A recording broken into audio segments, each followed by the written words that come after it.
Hello, everyone, and welcome to this review episode of The Wayward Dragons. Yes, I'm hello. Johnny. And I'm Kelsey. And welcome.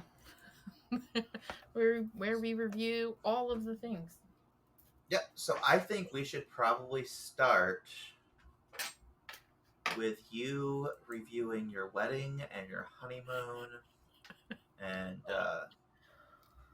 all those fun things. Oh my god. Okay. My wedding went smoother than what I thought it would be. Totally went smoother than what I thought it would. But that's also to say, my brother was the bomb. I know he doesn't listen to this. My mom does. My brother bomb.com for that, and I hope that he was a boss bitch, like 100%. Yeah, and I hope that when he gets married, that I can even come to par with the expectations. He set the bar pretty high, like with expectations. Yeah, he was absolutely amazing. And it was so nice to have you in the same place. I think, honestly, I was more excited that you and I were in the same room more than anything else. Well, and you were happy that you made all the men in your life cry. Yes. Yep. My brother doesn't count. I mean, he is a man of my life, but, like, my brother cries over fucking everything. But I did. I got my dad to cry, I got you to cry, and I got my brother and my husband to cry. And it was funny because I had so much nerves, like, leading up to this. My nerves were through the roof. The day of, I'm completely fine. I am cool as a cucumber. My husband, on the other hand, he's like, I'm gonna throw up. I'm like, well. Oh yeah, before we left your house, he was like panicking, like, what do I do? What do I do? What do I do? What do I do? Like, he was asking, like, hey, should I do this? Should I do this? And I'm like, I don't fucking know, dude. It's your house. Then I'm just like, wait, are you just looking for something to occupy your mind? And he goes, yeah. And I'm like, all right, then go do all the things. Yeah. Like, I figured he would pull something like that because I'm already anxious by nature. And so I had already gone through, like, the 12 stages of anxiety before I even got there. And then I knew that leading up to it, he would just not know what to do. And yeah, he, like, we're laying in bed, which we obviously couldn't sleep, for our flight. And he's just like, that was stressful. That made me anxious. I'm like, oh yeah. Now you know what I was dealing with, like, leading up to that. It's a big day. Like, it is a huge day. Mm-hmm. And then you're like, yeah, you fucking think? Huh? You're like, yeah, you fucking think? Yeah, like, it's a huge day. He's just like, oh my god. I'm like, yeah, babe. Like, I'm not joking. And then my second part of anxiety was waiting for them to send my the actual, like, certificate back. Mm-hmm. That took forever. Like, that I think took like 2-3 weeks just for me to get my certificate back from the probate court. Oh my god. Like, that was unnecessary. Oh, at least that's over and done. And how was the honeymoon? Besides getting COVID, that was absolutely gorgeous. So we went to Yellowstone National Park because my husband and I, we are avid hikers. That's the activity that we choose to do together. And we stayed in Livingston. My dad got us, like, this little Airbnb. It was an old air hangar that they turned into like this cute little Airbnb. As someone who loves complete darkness to sleep, 10 out of 10 would recommend. We were like 45 minutes from Yellowstone. The only thing is, I'm gonna warn everybody, when you go to Yellowstone, there is no cell service. Absolutely no cell service. There's none in the park. There's hardly any around. There is no cell service. So we're like 45 minutes outside of the park. And if you don't know, the like later part, God damn it. Hold on. Hey, dickhead. There's your chair. So the later part of September starts to become what is called bull elk season. So yeah. They are massive animals. And the park rangers give no fucks about yelling at you. Especially if you're stopping traffic. So we were in Livingston, which is north of the park. And so we had to go through Mammoth to get to wherever we needed to go. Mammoth is where all the elk hang out. And I posted this to my Facebook of the park rangers yelling at people because they would have blowhorns and would yell at people. And my husband looked at me and he's like, well, I found your new career. There you go. Because, I mean, they just didn't give a fuck. They were so savage with people. Like, you in the white Honda minivan, keep going. You can't stop traffic. Because, like, people would stop and gawk. And it's like, well, I get it. They're magnificent creatures. However, I have a park ranger telling me to move. I'm going to listen to the park ranger. Like, we got to move.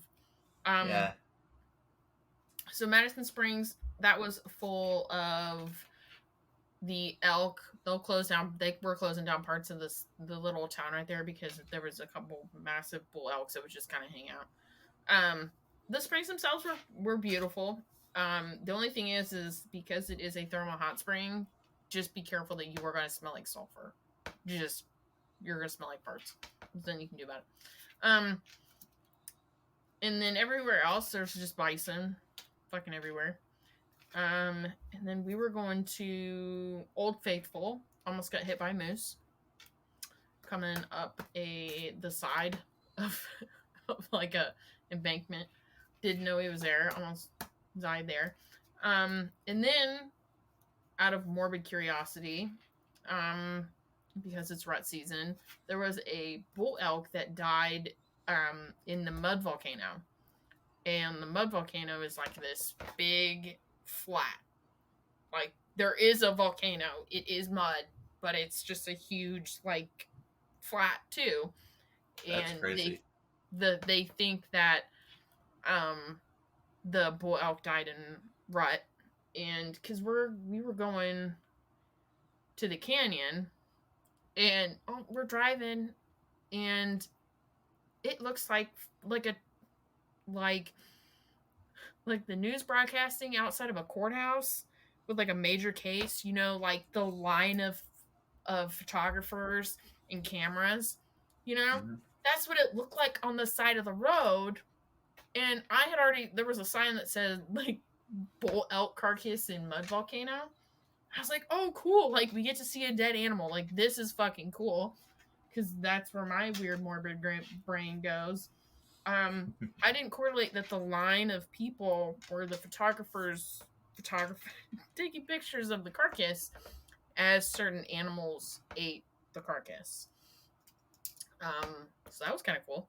Saw an eagle. Did you get a picture of that, or did you find any pictures online? It was really blurry. We were looking through like telescopes, or not like telescopes, but like binoculars.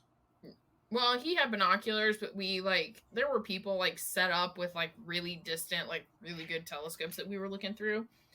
And let me see if I can pull up the picture so I can I might have already deleted them. But it was, yeah, I think oh no, I didn't delete them. So I don't know if you can see this.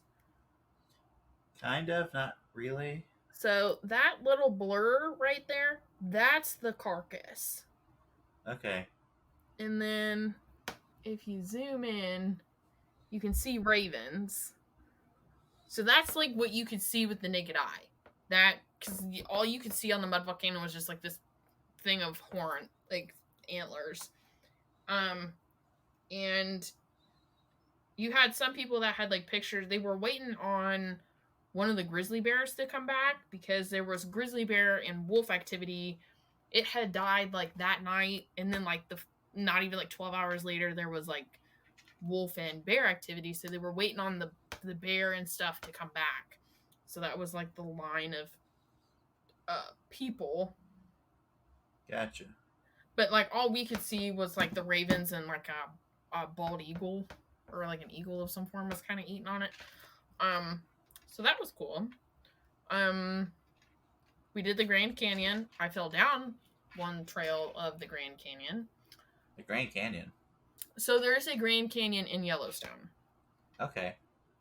That was the main like all the big waterfall pictures that him and I took. I've got a really good picture of him. He also discovered my fear of heights is massive. That's him on one side of Yellowstone's Grand Canyon. I did see that picture. Hiked the actual like Grand Canyon, but there's two Grand Canyon, like all the big waterfall pictures that him and I posted. That's from the Grand Canyon. There's an upper and then there's a lower fall. Okay. So, I fell down part of the South Rim Trail because your homegirl wore the wrong shoes. That's shocking. I don't believe that at all.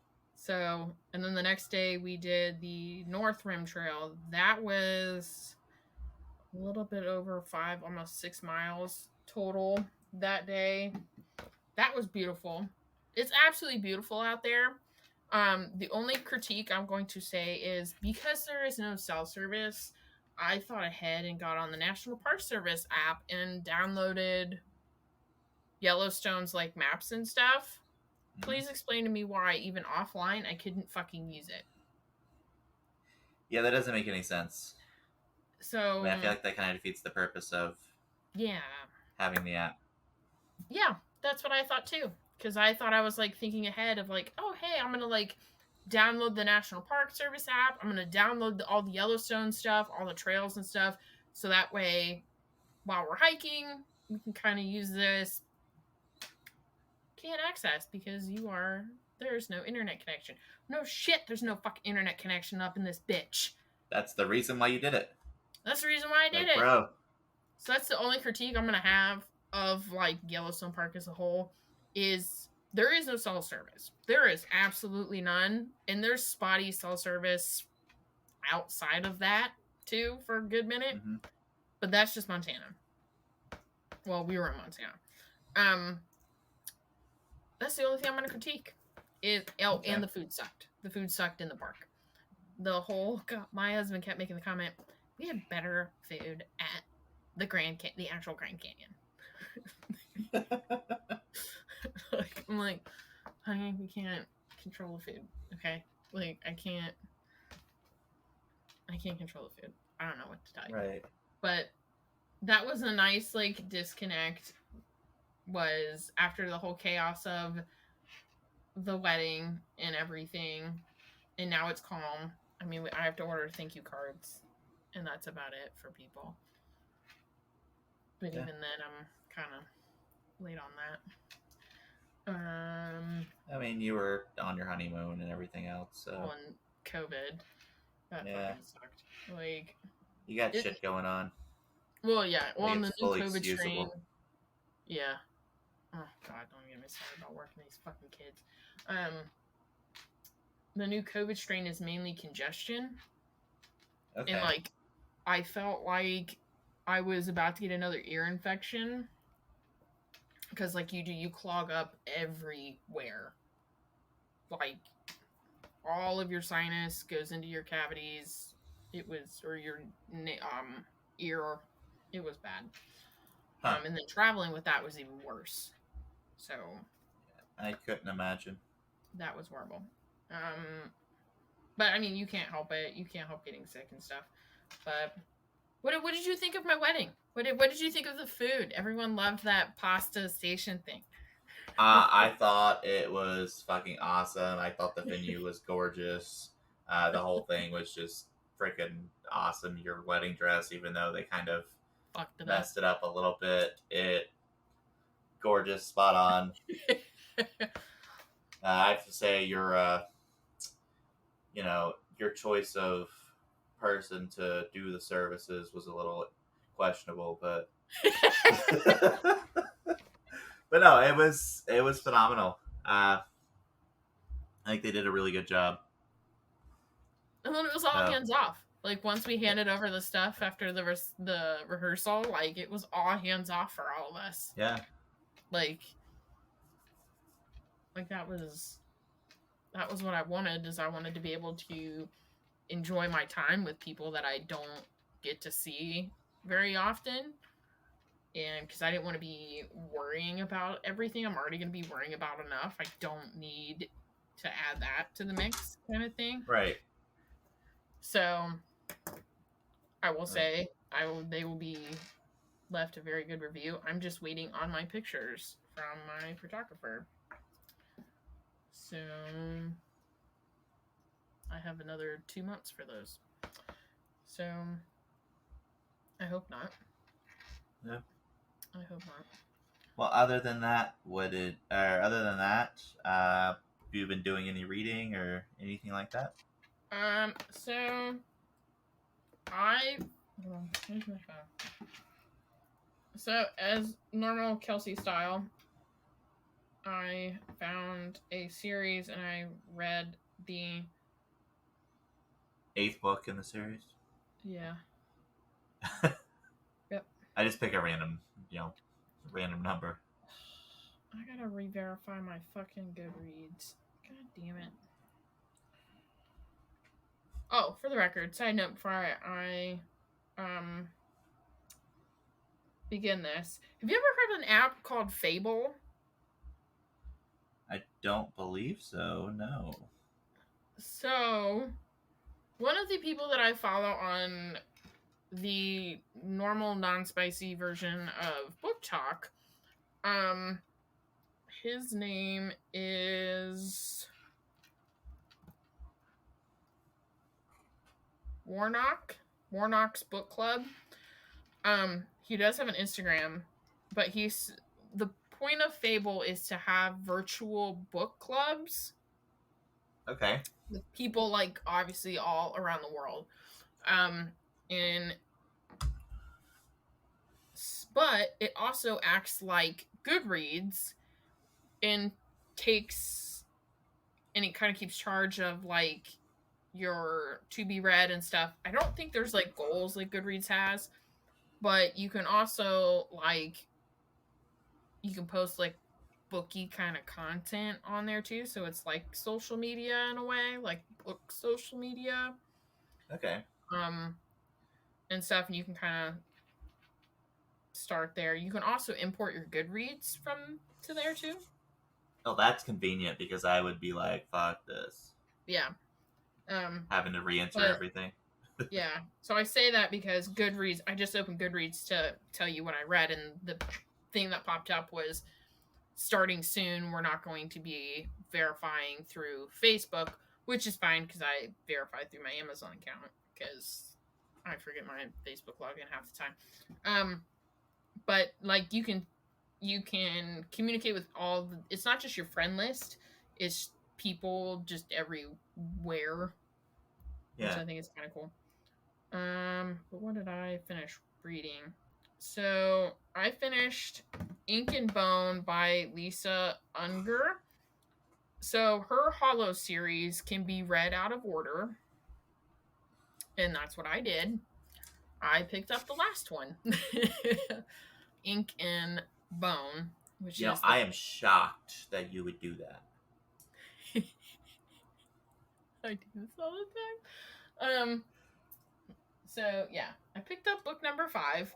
I think she's continuing with the next book. I'm not positive, but I have put the first one, I've requested the first one through my local library. Basically, this town is kind of like the center of each of these books, and it's called Hollows. It's in upper state New York, and all this weird stuff just constantly happens in this town. And the fifth one, it kind of focuses on these missing young girls, and this other young girl named Finley Montgomery. She's 20. She just started living with her grandma, so that her grandma can teach her how to control her psychic abilities, because her grandma is psychic and she works with one of the local detectives on finding people, like solving murder cases and stuff. And her grandma's like a renowned psychic type thing. But it kind of goes into her kind of becoming her own person. Finley kind of becoming her own person. And how she kind of comes to terms with her being psychic and how she can see other things in everything, but understanding her relationship with her mother, why the relationship with her mom is how it is, and everything. Just how her relationship with her ex is, and all of the entities that she sees, she gets tattooed on her body. Like the ones that like visit her all the time. Interesting. She gets tattooed on her. Why, or is that too much of a spoiler? Huh? Is it why, or is that too much of a spoiler? It's just how she comes to terms with the entities that she sees. Okay. And that's how she comes to terms with her own power, is through the pain of the tattoo. Okay. Interesting. Type thing. So I liked the book only because of the relationship between her and her grandma. Reminded me a lot of my own relationship that I had with my grandma, and how my grandma would just kind of, she'd give her 2 cents, she'd have my back, but like she ultimately just kind of let me figure it out on my own. So it was good. I'm interested to kind of go backwards and read the rest of the books. I did get one of the books that she's known for, Lisa Unger, Confessions on the 745. I forget the plot but the basic plot, and it comes from like another place. This woman, she misses her normal train, and so she has to catch a later train. And she kind of like trauma dumps on this lady about how her husband's cheating on her and how she's finally leaving and like all this stuff. And the lady that she trauma dumps goes missing. So I am starting that one. That's kind of one of the nuns that's really popular that she just wrote. And then I finished the other day The Night is Watching by Heather Graham. That's my Crew of Hunters books that I like reading, my romance thing. Yeah. That I like reading just because it's so easy, and it's a weird, the stories are weirdly comforting. Not necessarily the romance part, but like the paranormal. No, it's all just the romance part. Yep. Yeah. Yeah. I let my husband read a passage though, one of the spicy scenes. That was funny. Is it horribly written? I mean, like the first one, we go into depth. But then like the couple ones that are like after that, it's always like innuendoed. Gotcha. So he almost sent it to you. He almost sent like the passage to you. I was like, don't. I go, that he reads He should have, and I would have been like, "What the fuck are you saying?" Like, Zach, man, we're cool, but I don't know if we're that cool. Yeah. So that was the funnier thing. Is he was like, "Does Johnny know?" And I'm like, "Yeah." The running joke is that I read nothing but smut. That's all I read. Like every other girl is I read smut, and that's not true. He goes, "What the fuck?" And I'm like, "Yeah." I go, "Babe, do you realize that there are books that like the scenes are more graphic than this?" And he goes, "What?" I'm like, "Yeah." And it's fun. So my opinion is that given the right mindset and stuff like that, and like the right audience, there's nothing wrong with it if that's what you enjoy. But Yeah. like porn, too Yeah. much of it gives false information, gives false Yes.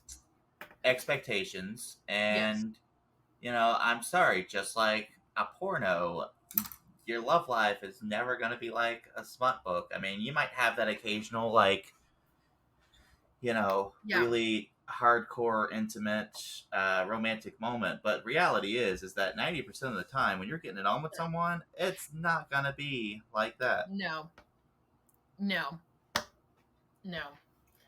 And that's what he was just like, "What the fuck?" And I'm like, "Yeah, that's just how it is, honey.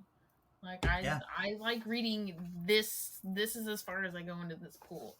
I'm not one of those women that read like what's all over fucking book talk right now. That all is book talk is the spicy books. I'm sorry, but not everybody reads those things. Like, just like everybody else. I'm not everybody else. Like, Jesus Christ." It's one of those things that like for whatever reason it became popular for the people who enjoy it, and that's literally all you see now. Yeah. It's Yeah. some people enjoy that, and there's nothing wrong with it, but not everyone does. Yeah.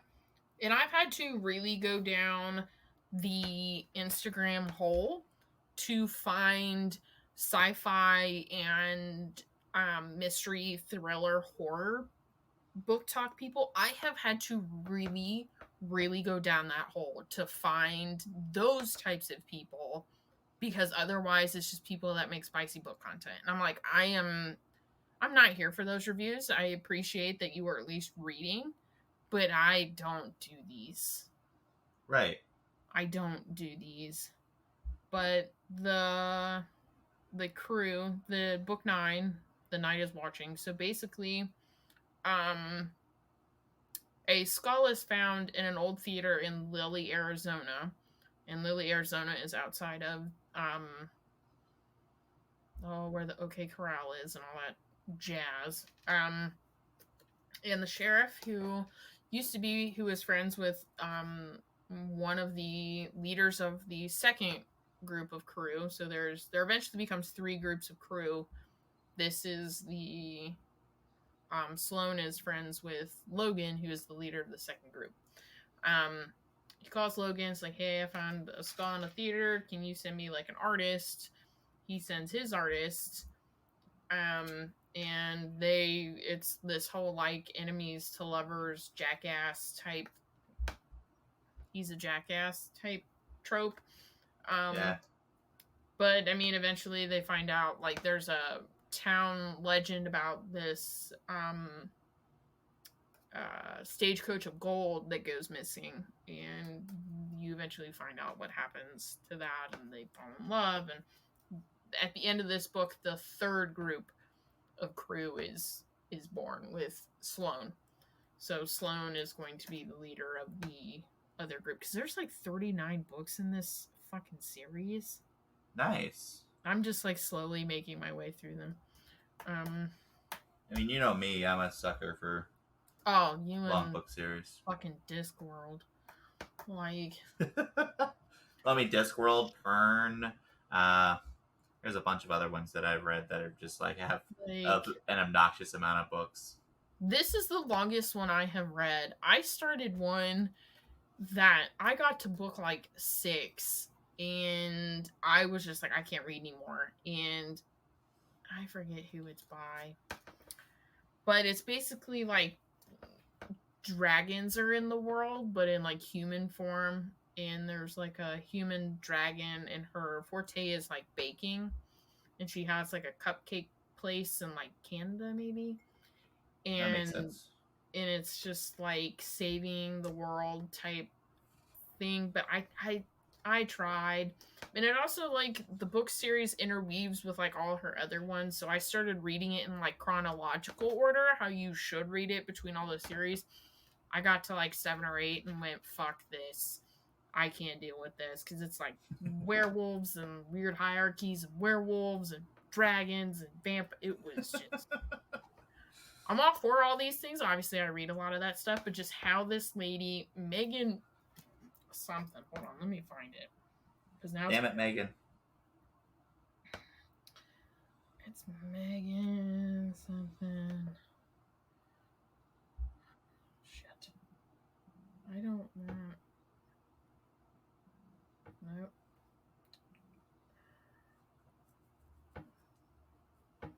Notifications. No, that's not what I want.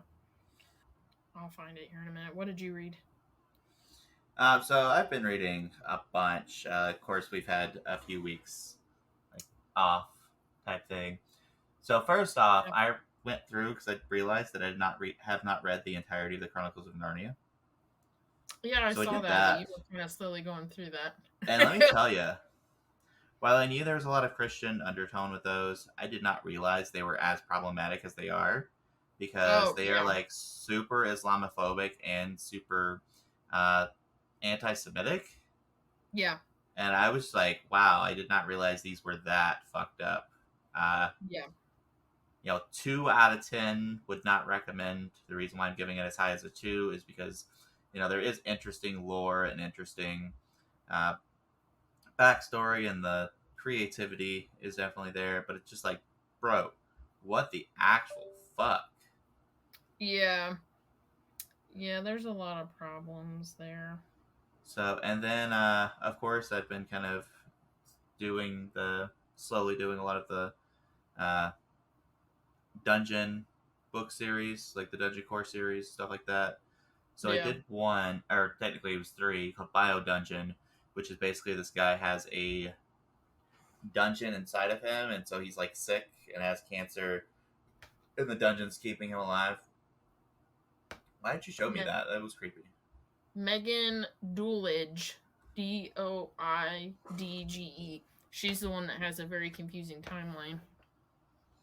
Okay. That's the one. That's the series I gave up, like book 6. I had to go into my Okay. Kindle. Continue. But yeah, you're good. I did those, the Bio Dungeon series. There was one that was Holiday Dungeon, which basically this guy, him and his wife, who had died a year before, were really big into decorating for the holidays, and he dies decorating for the holidays and comes back as a dungeon, and they're like, well, what kind of dungeon do you want to make? And so his dungeon core was just like, I want to make it holiday themed. So it was entertaining. uh Both of those were what's his tits, uh if I can get up the name of the author, Jonathan Brooks. And then I read there was 3 different series that I read that were dungeon, space dungeon, dungeon core, that I went through. Then he did, or 4 different series. There was the Station Core series, the Fairy Dungeon, the Crafter Dungeon, and then the Dungeon World series. Jonathan Brooks did a crossover series, which kind of brings them all together in the multiverse, Yeah, I remember you which saying that. was a really cool series. I got around to knocking those out. Highly recommend, and I can take it, and Kelsey, I'll send you the suggested reading order, because it's like 25 books, but because of how the other series fall into the Core Dimension series, or Dimension Core Yeah. series, depends on how you want to read it. I would suggest reading all the other series, then reading the Dimension Core series.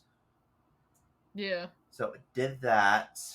And then the last 2 books I've read were by, what is this guy's name? David R. Slayton, which I was like, is I the see the cover of these, and that's like up my alley. Like that's stuff well, that I read all the time. the White Trash Warlock and the Trailer Park Yeah. Trickster. So there's a Yeah. third one. I've got to wait to get it, and I don't know if he's going to be writing anymore. I hope so. They are. It is very much trashy urban fantasy, but the main character is queer, and he ends up having a love interest who I have mixed feelings about. Um, just because, well, I won't go into too much detail. Kelsey will understand why I have mixed feelings about him, but he's a good guy. But so the guy's family has magical powers. Certain members of the family, not everyone. His brother locked him away in the loony bin when he was a kid when he was like 16, 17, because he saw stuff from the other side and other world, other planes of existence, and he's kind of grappling with all the trauma he's ever dealt with in his life, and kind of finally figuring out who he is when he knows like what he can do. He knows the world around us, but just kind of figuring out again who he is and what he's capable of, which was a really, really cool series. I may or may not have cried at the end of the second book. Bro. And at the end of that Ink and Bone one, I was a mess. I teared up a good bit. And I was. Yeah, it was not good. It was a really sweet ending. So I appreciated it. You'll have to read it. I'm gonna have to read these. Yeah, they're worth it. But that's what I've been reading, and then of course I've been watching the new Goosebumps series. How is that?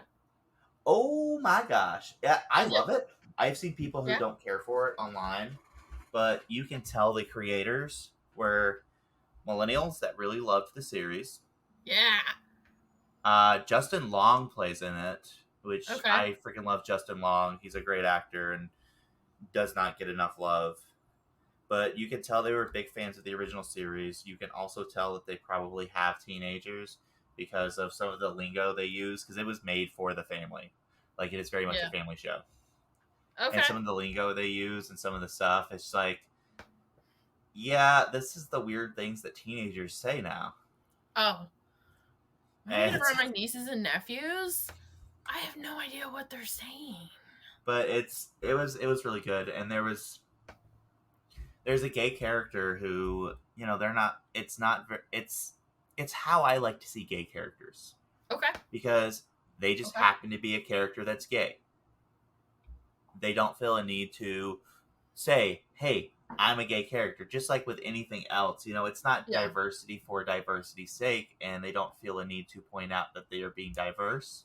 Yes. It is just a character who happens to be queer. Yes. So and that's my favorite too, because it's not that's not the defining moment of the character. Well, and that's the same thing with that's the same thing with the Adam Binder. Like, there's shit that he deals with because he is queer. Yeah. But it's not like, oh, this is my entire personality, is me being a gay person. No. Yes. You are a complex character. You just happen to have this sexuality, which is how you're supposed to write people. Yes. I mean, that's like with, you know, if anyone watches It's Always Sunny in Philadelphia, I know there's a lot of mixed feelings on that show, but the character D, the woman in the group, the creators were like, we don't know how to write her. Like, we don't know what to do, because they were all men, and the woman who plays her goes, just write her like you would write anyone else. Yeah. So she's literally just one of the guys, and it's such a...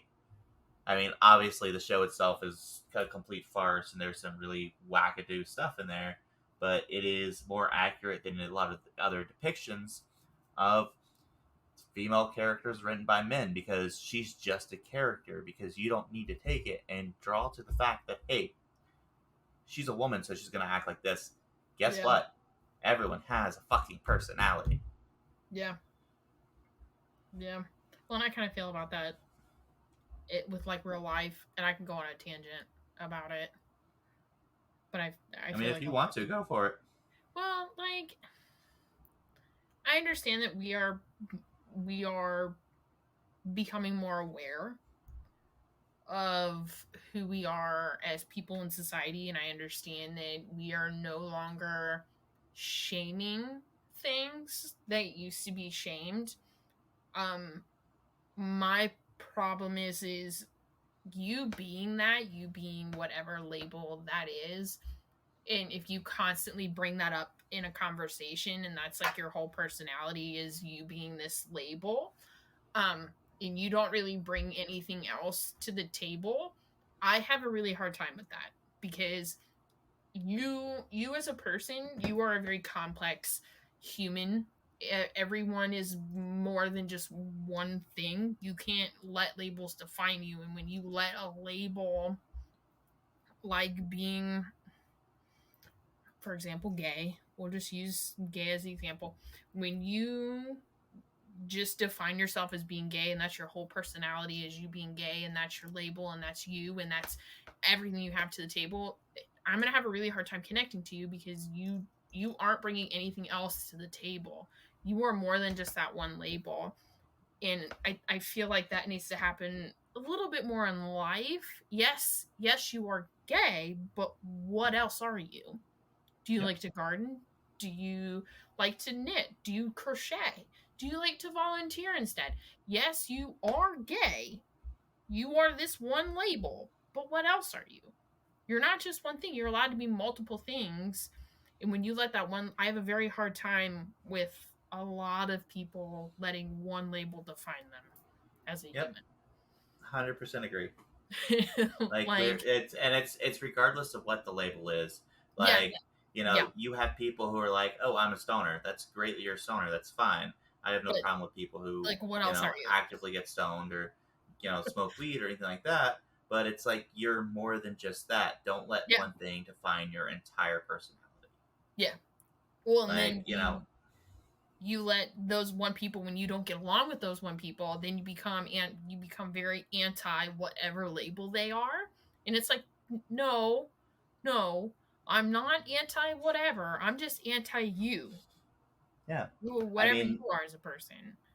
I'm Like, an avid nerd, but you know yeah, what? I'm also a proud queer person. yeah, I am also a, proud, uh, or I am also, my brain is going blank on what else I. I guess I'm just a queer nerd. No, like, I am, I am also an avid, like, theology junkie. I am also yeah, a avid person for philosophy. I love food. I am a huge foodie. yeah, There's a lot more to me than just the fact that I'm a nerd. I love nature. I yeah, love being out in nature. I love, caring for people and taking care of people. I love kids. yeah, I'm not just one thing. And, you know, yeah, if you let one note, as someone as someone who's has a disability or a couple disabilities, really, you know, I'm not going to say, hey, this is me. yeah, This is who I am. This, I'm going to base my entire life and my entire yeah, uh, structure based off of me having this disability, because you know what? I am far more than just my disability. yeah, yeah, And I think that we as a culture has started to just rely too much on one thing and one thing we've got going on, and don't really live up to who we are, because we limit ourselves. yes, And I think it's both society's fault and our own fault, because we as a people, we choose to stay inside the boxes that society puts us in. yes, yes. And it's okay to change labels. You can be one label for a certain part of your life, and then you can, as long as you keep your viewpoints open and you let your opinions stay open so that they can change, you can constantly change labels. That's the point of being human, is to change as we change in life. And that's called growth. Yes. Like okay. I'm gonna bring this up a little bit more in the next episode, maybe. Or our last episode. Our last episode. Because we recorded these out of order so that we get all our talking out. And I kind of talked to you when you were here for the wedding. My husband and I have started our homesteading journey. And homesteading looks different for a lot of different people.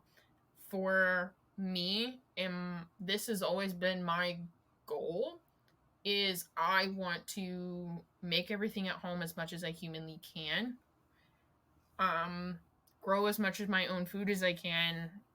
I'm going as far as chickens. I don't know if I'll ever get goats or anything, but chickens is as far as it goes. Type thing. And even within that community, there are so many people that are like, because you don't do this, you're not a homesteader. If you don't do this or this or this, you're not a homesteader. Well, homesteading it looks different for a lot of people. Not everyone has the tools and stuff to homestead. And not everyone lives in a place where you can. Yeah. And it's like, even within that little community, you've got people that are like, no. And it's like, they're doing better. They're homesteading in their eyes. Like, shut the fuck up. Like, right. Excuse me. Oh my goodness. You're right there. Burping. I will say I have not eaten anything I shouldn't have. So my husband did. Woo. That's the one thing I've noticed. So as we've been homesteading, so we're eating what we've got left in the house, but I'm not replacing it with that product. So once we're out of Doritos, I'm not we're not buying any more Doritos type thing. I mean, I wouldn't recommend buying Doritos regardless, but that's just me, because I think they're slow.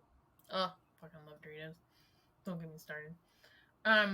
But like today, before we did this, I was experimenting with potato chips. I don't know if do you know about the season called Slap Your Mama? I've heard of it. I don't know what is actually in it. And so it's salt, black pepper, red pepper, and garlic. And the one that just sounds like that just sounds like what I normally cook with anyways. Yeah. Yep, that's what I use it for. But with this last round of COVID I've had, my spicy, last time I had COVID, I couldn't taste any spice. Like, I put hot sauce on my tongue, eat peppers, couldn't taste the damn thing. This time, any little bit of spice, it's super hot for me right now, and everything's super salty again, which is fucking annoying. But I made potato chips with that Slap Your Mama. That was really good. like I've got to make homemade tortillas tomorrow. I've got to make blueberry muffins tomorrow. But like, my husband's out trying to get a deer type thing. Like, that's homesteading to us, is I get to make as much as I humanly can. He's going to hunt for whatever he can, and we're going to grow a garden, and whatever we get, we get. Like, I made homemade pizza the other night. That was really good. Yeah. Like, good. And it's so rewarding to make bread and it like turns out right. I made bagels. I almost cried. Like, as it turned out like good, because I've tried to make bread before in the past and it just didn't work. I'm convinced that my apartment was just set too cold and it just never clicked for me. But like, it's so rewarding. I find homesteading and cooking and stuff like that rewarding. But that's like my forte, is cooking for people. I like to cook for people. It's it's my way of like, it's my love language, I guess. Like, here, let me cook Acts for of you, service. type thing. Yeah, that's my thing right now is we're homesteading, and it's even that culture is, well, you're not doing this, so you can't call yourself that. I'm like, you know what? Fuck off. Some people are so freaking toxic. Oh, I know. Oh, I know. All right. Do you have anything else for this No, episode? I We've been think, talking for a minute. yeah, I think that wraps it up. We can end this with our usual stuff and go on from there. Yeah. So we are kind of doing a mini series about chakras. So in our first episode, the episode before this, we talked about the history of chakras, kind of where we get it from, how it kind of split from Eastern and Western. And we are starting with what is considered the plus one in the chakra, the crown chakras. And then the next episode will be the bottom three. Mm-hmm. And then we'll do the top three because they kind of go in a way together. Because I didn't know how to group that, so I just picked willy-nilly. It's all good. But we're doing kind of a little chakra mini series type thing. So please rate, review, subscribe. Please tell a friend. We are on most major podcasting platforms. If you listen to us on Stitcher, I am just as mad as you are because I have had to go through Audible and that shit pisses me off. Because you would think by paying for Audible, like, we would have podcasts without ads. Nope. So Amazon. Well, I just found out today that there's a whole section of Audible if you're a Plus member like I am because I'm super lame. Yep. You actually get a bunch of free books along with your 2 books. So yeah. So one of my vendors, when I was still a receiver, he found Audible. He's like, "Do you know about this?" I'm like, "Bro, hold the phone." Hold the phone. So he found a series called Wizard for Hire on Audible called by Obert Sky. Mm-hmm. Let me pull this up. There's the cover if you can see that. It's on Libby. I've got it pulled up on Libby. Because he was complaining that because he was out of Audible credits, and I'm like, bro, just go through the fucking library. But that's what he does while he drives, is he listens to books and stuff that he finds on the free side of Audible. Yeah, there's a lot of stuff there. Yeah. My issue is that some of them have like several of the books in the series, and I'm gonna get into those, and then I'm just gonna be like, well, fuck, now I have to spend money or spend a credit on getting the other books in the series. Yeah. Which is how they get you. Yep. Yeah, I just got my credit because I'm on the every other month plan, so I gotta figure out what I'm gonna spend my credit on. But yeah, please rate, review, subscribe. We're on most major podcasting platforms. If you have a book suggestion, for either one of us, topic suggestion, anything, you can email us at thewaywarddragons@gmail.com. We're sorry this is rather long episode. We have not sorry. Yeah, I'm not sorry either. Yeah, we missed a week for you guys, so we figured we'd make it better. Yeah. I was out with COVID, so we did not record like we normally do, which is throwing my whole timeline off. But yeah, until next time. I'm Johnny. And I'm Kelsey. Bye. Bye.